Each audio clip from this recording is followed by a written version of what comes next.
Just to hop onto the prior conversation, we're sort of conditioned to look for an all clear to get back into consumer-facing technology, but you say that may not necessarily work this time.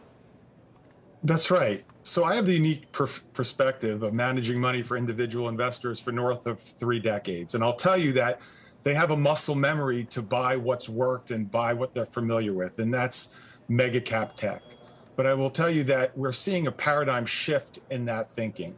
Consumer-facing technology is taking a backseat to back-end technology. The way I phrase it is, why try to really strike gold within tech when you could really buy the companies that supply the picks and the shovels to those gold mines? So it's really beneath the surface. There are pockets within technology that are very attractive.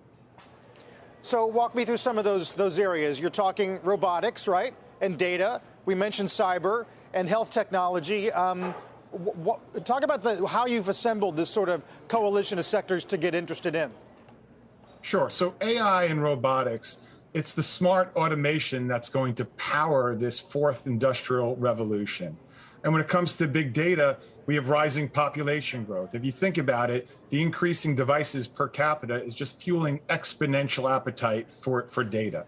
And health tech, the population's aging, it's growing, and you have constrained budgets by these healthcare providers, and it's amazing how little technology has converged with that industry. So you'll see them adopt technology. And as you stated before, cybersecurity, that is hands down our #1 choice. Regardless of who's in control of government, we've seen exponential increases of attacks since the invasion of Ukraine.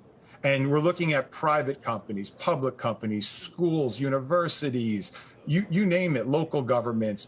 So the prerequisite of tech spending, when I speak to my clients who are thought leaders and business leaders in all facets of life, they're all talking about cyber spending. And we're looking at least 10 to 15% spend growth there. Yeah, we've been hearing that all year, though you have seen some cracks in that story a little bit in recent weeks, Jason. Why don't you think that big tech are going to be the companies to lead the way in these next generation technologies that you outlined? They're all there, and in a softer economic backdrop, they have the balance sheets, the cash to move forward, develop, catch up if they have to, whereas startups are facing a tougher funding environment. It's undeniable these are secular growers, and we're not suggesting that you abandon it. But it's really not just about top line growth any longer. The bottom line really does matter, especially in a higher rate environment. So where do we expect the underperformance to come from in the big tech world? Well, if you have moderation in consumer spending, in business spending, in ad spending, you're going to see it hit their top and bottom lines. The dollar, yes, it's weakened a bit as of late, but we expect it to be elevated relative to other currencies, and it accounts for 60% of the revenue of the big tech companies. And valuations are just not cheap. We've seen this nice bounce off the bottom, and we're still looking at a 15% premium for big technology relative to the market at large. So don't abandon it, just simply right-size position, and in deploying new capital, look beneath the surface to the next generation of technology. Jason, here's my concern about cyber. Maybe you can address it. I get that the demand for it in general, the need for it isn't slacking off, but valuations are already decently healthy because they've held up pretty well. And as we're seeing hiring freezes, layoffs, so many cyber companies, especially in the newer age, or maybe identity-based, things like that, they're selling on a basis that's sometimes usage-based or per seat based. And aren't we going to see some of those net revenue retention numbers come down, not because the demand for the product is any less, but because the usage and actually the headcount at some of the customer organizations isn't growing like it did before? And might that cause a bit of a valuation reset?